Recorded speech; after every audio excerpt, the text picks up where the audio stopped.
प्यारे बच्चों, आपका दिन मंगलमय हो। अगर आप नए हैं तो इस चैनल को सब्सक्राइब कर लें। चैनल का नाम है VVBBC चैनल। आज हम शुरू करेंगे कोड बी। पहला प्रश्न है अपठित गद्यांश।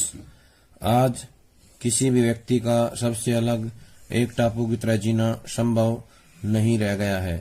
मानव समाज में विभिन्न पंथों और विविध मत के मतांतरों के लोग साथ हैं। ये आवश्यक हो गया है ऐसे में कि क्या वे सब एक दूसरे के साथ रहते हुए उनकी आवश्यकताओं, उनकी इच्छाओं को, उनके विचारों को उन्हें वरीयता दें और उनके धार्मिक विश्वासों, पद्धतियों और अनुष्ठानों को सम्मान दें। भारत जैसे देश में यह और भी अधिक आवश्यक है, क्योंकि यह देश एक धर्म, मत या विचारधारा का नहीं है। स्वामी विवेकानंद इस बात को समझते थे और अपने आधार बहुत से समय अपने में वे विचार आध्यात्मिक ही रखकर केंद्र में मानव सेवा को ही रखना धर्म मानते थे। आगे उनके जो बयान हैं वो विद्रोही नहीं है। यह चिंतन के आधार पर कहे गए उनके विचार हैं। इस देश में 33 करोड़ भूखे, दरिद्र और कुपोषण के शिकार लोग को देवी देवताओं के बीच उनकी मूर्तियों, देवी देवताओं से मंदिरों और स्थापित किया जाए। मंदिरों के बीच संप्रदायों, धर्मों, विभिन्न प्रकार के मतों को दृढ़ किया जाए। उनको ये विश्वास के साथ संवाद के विभिन्न संप्रदायों की अनेक रूपता को उचित स्वाभाविक मानते। स्वामी जी के विभिन्न धार्मिक आस्थाओं के बीच सामंजस्य स्थापित करने के पक्षधर थे। सभी को एक ही धर्म का अनुयायी बनाने के विरुद्ध थे। वे कहा करते थे कि धर्म ही एक मानव, सभी यदि एक ही मत को मानने लगे, एक ही पूजा का नैतिकता सी और एक ही प्रकार की पद्धति को अपना लें, उसी का अनुपालन करें, तो ये सबसे दुर्भाग्यपूर्ण बात होगी, क्योंकि यह सब हमारे धार्मिक और आध्यात्मिक विकास के लिए प्राणघातक होगा और हमें हमारी सांस्कृतिक जड़ों से काट देगा। कहने का आशय है कि हमें समाज में रहते हुए विभिन्नता में एकता बनाए रखने का प्रयास करना चाहिए और समाज में लोगों के धर्मों का, उनके मतों का, उनकी अच्छी विचारधाराओं का हमें सम्मान करना चाहिए और ऐसे नियमों को स्थापित करना चाहिए जिससे लोगों का उद्धार हो, उनके जीवन में एक खुशहाली का संचार हो। तो इससे जुड़े हुए प्रश्न है। प्रश्न नंबर 1, टापू की तरह जीने से लेखक का क्या आशय है? घमंड में रहना। दूसरा ऑप्शन समाज से अलग रहना। गए ऑप्शन समाज से जुड़कर रहना। गए विनम्र बनकर रहना। तो इसका उत्तर आएगा ख, दूसरा जो ऑप्शन है, समाज से अलग रहना। विभिन्न पंथों और मतांतरों के लोग मिलकर नहीं रहेंगे तो उसका क्या परिणाम होगा? क ऑप्शन है, समाज में शांति स्थापित होगी। ख, धार्मिक संस्थानों में विवाद नहीं होगा। ग, सभी का जीवन और अधिक कठिन हो जाएगा। ग, सभी का जीवन सुखमय हो जाएगा। जिसका उत्तर आएगा ग ऑप्शन, सभी का जीवन और अधिक कठिन हो जाएगा। स्वामी विवेकानंद जी द्वारा दिए गए बयान का आधार क्या है? समाज में अशांति फैलाना, हिंदू धर्म का विरोध करना, धर्म को मनुष्य की सेवा के केंद्र में रखना। ग, समाज में व्याप्त रूढ़ियों को समाप्त करना। तो इसका उत्तर आएगा ग, ऑप्शन ग जो इसका उत्तर है। धर्म को मनुष्य की सेवा के केंद्र में रखना। स्वामी विवेकानंद ने सभी लोगों द्वारा एक ही धर्म मत पूजा पद्धति को अपनाने को दुर्भाग्यपूर्ण क्यों माना है? क है क्योंकि इससे धार्मिक विकास नहीं होगा। ख क्योंकि इससे आध्यात्मिक विकास रुक जाएगा। ग क्योंकि इससे संस्कृति की जड़ें कमजोर हो जाएंगी। घ उपरोक्त सभी। तो इसका उत्तर आएगा घ उपरोक्त सभी। प्रस्तुत गद्यांश के माध्यम से लेखक ने क्या संदेश दिया है? सांप्रदायिक सद्भाव को समाप्त करना, समाज का निर्माण करना। ख भारत की अनेकता में एकता की विशेषता को बनाए रखना। ग उच्च वर्ग को समाप्त करने हेतु विद्रोह करना। घ विवेकानंद जी को विश्व विजय के रूप में अपनाना। तो इसका उत्तर आएगा ख इसका उत्तर है भारत की अनेकता में एकता की विशेषता को बनाए रखना। अगला है अपठित पद्यांश। माँ मेरे अकेलेपन के बारे में सोच रही है। पानी गिर नहीं रहा पर गिर सकता है किसी भी समय। मुझे बाहर जाना है और माँ चुप है कि मुझे बाहर जाना है। यह तय है कि मैं बाहर जाऊंगा और जाऊंगा तो माँ को भूल जाऊंगा। जैसे मैं भूल जाऊंगा उसकी कटोरी, उसका गिलास, वह सफेद साड़ी जिसमें काली किनारी है, मैं एकदम भूल जाऊंगा जिसे इस समूची दुनिया में माँ और सिर्फ मेरी माँ पहनती है।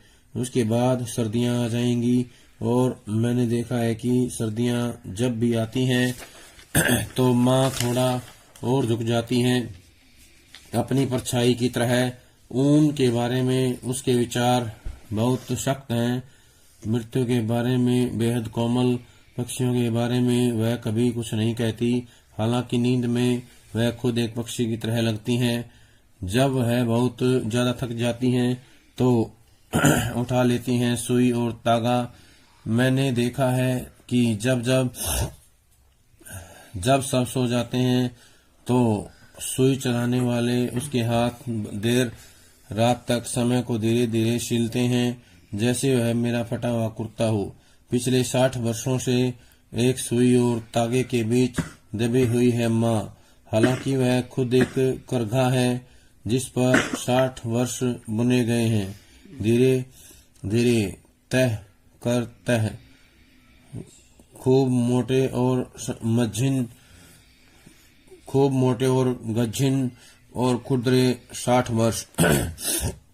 प्रस्तुत कविता का मूल भाव है क प्रगति के लिए रिश्तों में आए बिखराव की पीड़ा। ख सुविधा के लिए रिश्तों में आए बिखराव की पीड़ा। ग आधुनिक जीवन की व्यवस्था। घ अपनों से बिछुड़ने की व्यवस्था। तो इसका उत्तर आएगा घ अपनों से बिछुड़ने की व्यवस्था।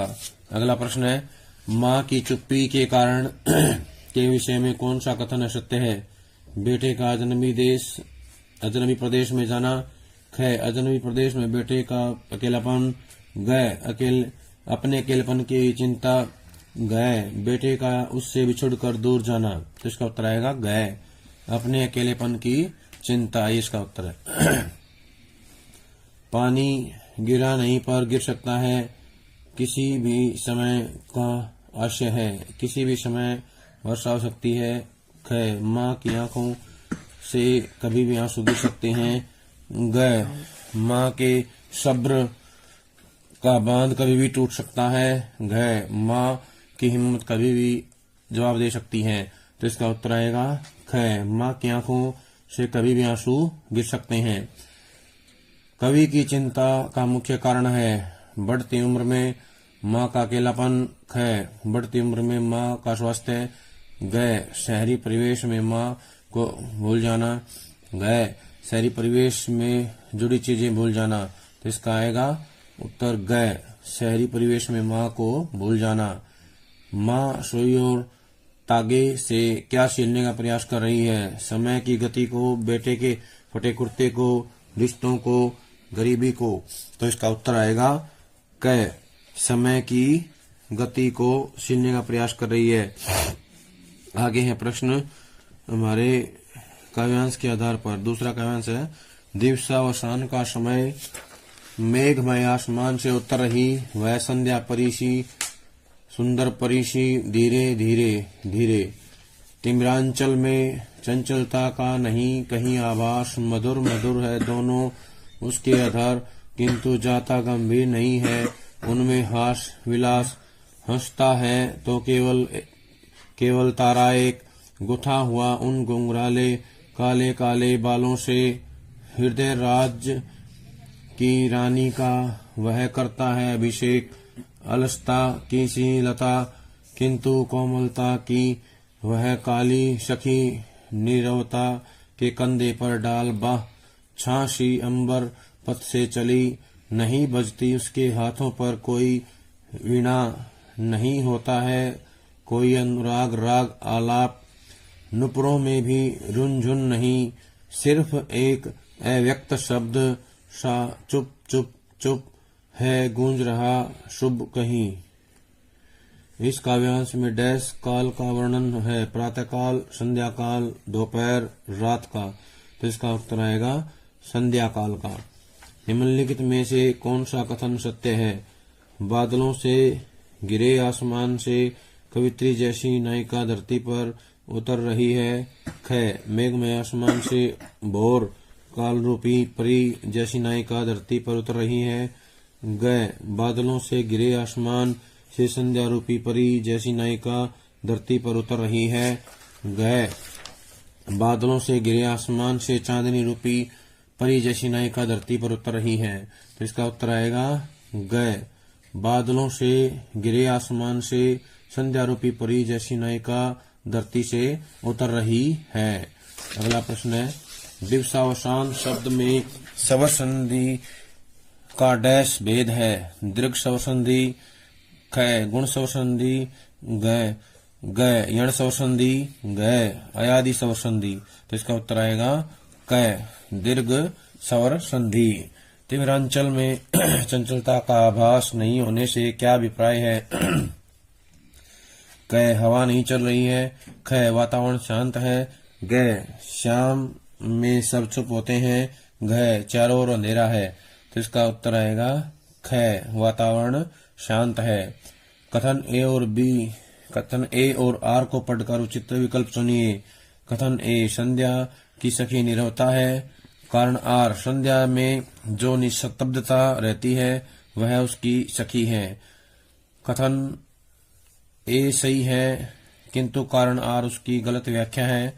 ख ऑप्शन, कथन ए और कारण आर दोनों गलत हैं। ग, कथन ए सही है और कारण आर उसकी सही व्याख्या है। ग, कथन ए गलत है किंतु कारण आर उसकी सही व्याख्या है। तो इसका उत्तर आएगा ग, कथन ए सही है और कारण आर उसकी सही व्याख्या है। काव्यांश पर आधारित निम्नलिखित प्रश्नों के उत्तर दीजिए, यानी कि हमारी कविताओं के आधार पे हैं। दिन जल्दी जल्दी ढलता है कविता में कवि की हताश और दुखी होने का कौन सा कारण है, या होने का कौन सा कारण है? क, पत्नी से तलाक होना। ख, संतान सुख से वंचित होना। ग, परिवार से बिछुड़ने के कारण। ग, परिवार में घाटा होने के कारण। तो इसका आएगा ग, परिवार से बिछुड़ने के कारण। अगला प्रश्न है, कैमरे में बंद अपाहिज कविता में दूरदर्शन कर्मियों की किस मनोवृत्ति को दर्शाया गया है? संवेदनशीलता। ख, संवेदनहीनता। ग, करुणा। घ, वात्सल्य। तो इसका आएगा ख, संवेदनहीनता को दर्शाया गया है। काहे तव मुख रहे सुखाई, ये कथन किसको कहा है? क, विभीषण ने रावण को। ख, राम ने कुंभकर्ण को। ग, कुंभकर्ण ने रावण को। घ, रावण ने कुंभकर्ण को। तो इसका आएगा ग, कुंभकर्ण ने रावण को। रक्षाबंधन की सुबह आसमान कैसी घटा छाई है? क, काली काली। ख, भीनी भीनी। ग, नीली नीली। घ, हल्की हल्की। तो इसका आएगा उत्तर घ, हल्की हल्की। बात सीधी थी पर कविता के आधार पर कॉलम ए और ब को मिलाइए। बात की चोरी मर जाना, बात में कसावट का न होना, पेंच को कील की तरह ठोक देना, बात को सहज और स्पष्ट करना, बात को बात की पेंच खोलना, बात का प्रभावहीन हो जाना। तो ये थे ऑप्शन। ऑप्शन क, पहले का पहला, दूसरे का तीसरा, तीसरे का दूसरा। ख, पहले का दूसरा, दूसरे का तीसरा, तीसरे का पहला। ग, पहले का पहला, दूसरे का दूसरा, तीसरे का तीसरा। घ, पहले का तीसरा, दूसरे का पहला, तीसरे का पहला। तो इसका उत्तर आएगा घ, पहले का तीसरा, दूसरे का पहला और तीसरे का दूसरा। आगे है गद्य से।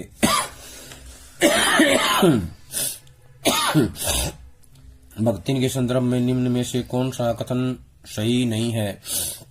भक्तिन बहुत परिश्रमी महिला है। ख, भक्तिन को ससुराल में बहुत प्यार मिला। ग, भक्तिन बहुत संघर्षशील महिला है। घ, भक्तिन उच्च कोटि की सेविका है। तो इसका उत्तर आएगा ख, भक्तिन को ससुराल में बहुत प्यार मिला। ये कथन जो है सत्य नहीं है। समाज के सदस्यों को आरंभ से ही क्या उपलब्ध करवाया जाना चाहिए? क, समान अवसर। ख, समान व्यवहार। ग, उपरोक्त दोनों। घ, इनमें से कोई नहीं। तो इसका उत्तर आएगा ग, ग आएगा उपरोक्त दोनों। जो चीज मनुष्य पाना चाहता है उसे पहले देगा नहीं तो पाएगा कैसे? ये किसका कथन है? लेखक का। ख, लेखक की माता का। ग, लेखक की जीजी का। घ, लेखक के दोस्त का। तो इसका उत्तर आएगा ग, लेखक की जीजी का। कालिदास सुख दुख में अपना भाव रस किसकी भांति खींच लेते थे? अनासक्त कृपिबल की भांति। ख, अनासक्त योगी की भांति। ग, अनासक्त पहलवान की भांति। घ, अनासक्त ज्योतिषी की भांति। तो इसका आएगा अनासक्त योगी की भांति। पहलवान की ढोलक नामक पाठ के आधार पर कॉलम ए और ब का मिलान कीजिए।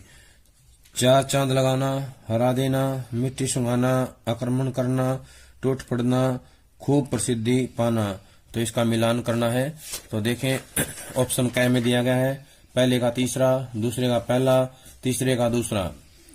ऑप्शन ख, पहले का पहला, दूसरे का दूसरा, तीसरे का तीसरा। ग में है पहले का दूसरा, दूसरे का तीसरा, तीसरे का पहला। ग में है पहले का पहला, दूसरे का तीसरा, तीसरे का दूसरा। तो इसका सही ऑप्शन आएगा क। क इसका उत्तर है। पहले का तीसरा, दूसरे का पहला, तीसरे का दूसरा। अगला है वितान से। वितान के आधार पर प्रश्नों के उत्तर दीजिए। यशोधर बाबू डैश निहायत बेहुदा सवारी मालूम होती थी। पहला है साइकिल, दूसरा स्कूटर, ग में कार, ग में रिक्शा। तो इसका आएगा उत्तर स्कूटर। जो एक है ऑप्शन है ये इसका उत्तर है स्कूटर। जूझ कहानी के आधार पर निम्न में से कौन सा कथन सत्य है? क, लेखक का पढ़ाई में मन न लगना। ख, वसंत पाटिल से नफरत करना। ग, अपने से कम उम्र के बच्चों के साथ बैठने की मजबूरी के कारण लेखक का मन खट्टा होना। घ, गणित शिक्षक का पढ़ाई का तरीका रुचिकर न लगना। तो इसका उत्तर आएगा ग, अपने से कम उम्र के बच्चों के साथ बैठने की मजबूरी के कारण लेखक का मन खट्टा होना। अगला प्रश्न है मोहनजोदड़ो के अजायब घर में निम्न में से कौन सी वस्तु मिली है? क, तांबे और कांसे के बर्तन। ख, नर्तकी की शिल्प की मूर्ति। ग, मिट्टी की बैलगाड़ी। घ, क और ग दोनों। तो इसका उत्तर आएगा घ, क और ग दोनों। जूझ कहानी के लेखक का मन डैश के लिए तड़पता था। क, पाठशाला जाने के लिए। ख, खेलने के लिए। ग, खेत में जाने के लिए। घ, मंदिर जाने के लिए। तो इसका उत्तर आएगा पाठशाला जाने के लिए। सही उत्तर है पाठशाला जाने के लिए। अगला प्रश्न है जूझ नामक पाठ के कथन ए और आर को पढ़कर उचित विकल्प चुनिए। कथन ए, मोहनजोदड़ो के लोग सुमेर से आयात करते थे। कारण आर, वे मुख्यतः वहां से छाल्टी व लीलन जैसी वस्तुएं खरीदते थे। क, कथन ए सही है किंतु कारण आर गलत है। ख, कथन ए और कारण आर दोनों गलत हैं। ग, कथन ए सही है किंतु कारण आर उसकी सही व्याख्या नहीं है। घ, कथन ए सही है और कारण आर उसकी सही व्याख्या है। तो इसका उत्तर आएगा घ, कथन ए सही है और कारण आर उसकी सही व्याख्या है। अभिव्यक्ति माध्यम के आधार पर प्रश्नों के उत्तर दीजिए। मुद्रित माध्यमों के लेखन में सहज प्रवाह के लिए जरूरी है। क, तारतम्यता। ख, उपलब्धता। ग, एक रेखीयता। घ, साध्यता। तो इसका उत्तर आएगा कै तारतम्यता, तारतम्यता जो इसका सही उत्तर है। इनमें से डैश शब्द आर्थिक क्षेत्र से संबंधित नहीं है। कै तेजड़िए, ख मंदड़िए, ग बिकवाली, घ रनआउट। तो इसका उत्तर आएगा घ रनआउट। रनआउट जो है खेल जगत का शब्द है, खेल जगत से संबंधित है। निम्न में से विशेष लेखन का क्षेत्र है बीट, ख रिपोर्टिंग, ग स्वास्थ्य, ग इनमें कोई नहीं। तो इसका उत्तर आएगा स्वास्थ्य। स्वास्थ्य जो है बीट रिपोर्टिंग का क्षेत्र है। आगे है कॉलम ए को कॉलम बी से मिलाइए, मिलान करने का है। विश्व में इंटरनेट के पहले दौर की शुरुआत 2002 में हुई। विश्व में इंटरनेट का दूसरे दौर की शुरुआत 1993 में हुई। भारत में इंटरनेट के पहला दौर की शुरुआत 2003 में। भारत में इंटरनेट के दूसरा दौर की शुरुआत 1982 में।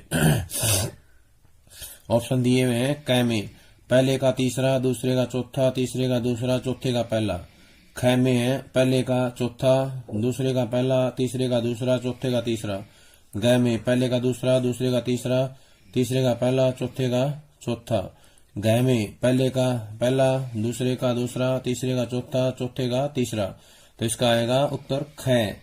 ख जो है इसका सही उत्तर है। पहले का चौथा, दूसरे का पहला, तीसरे का दूसरा और चौथे का तीसरा। स्तंभ लेखन का मौका डैश को दिया जाता है। किसी भी लेखक को, ख पत्रकार को, ग संपादक को, घ लेखक विशेष को। तो इसका उत्तर आएगा घ लेखक विशेष को दिया जाता है। व्याकरण के आधार पर प्रश्नों के उत्तर दीजिए। विसर्ग संधि के उदाहरण बताइए, सही उदाहरण बताने हैं। क में निरोग, सदाचार, मनोविकार। ख में निरोग, महोत्सव, मनोरथ। ग में निर्गुण, मनोरम, दुशासन। घ निरी, रामायण, मनोरम। तो इसमें सही उदाहरण है ग वाले, निर्गुण, मनोरम, दुशासन। ये जो है विसर्ग संधि के उदाहरण है। ए का बी से मिलान कीजिए। नवरत्न कर्मधारय समास, पाप पुण्य द्विगु समास, रातों रात द्वंद्व समास, चंद्रमुखी अव्ययी भाव समास।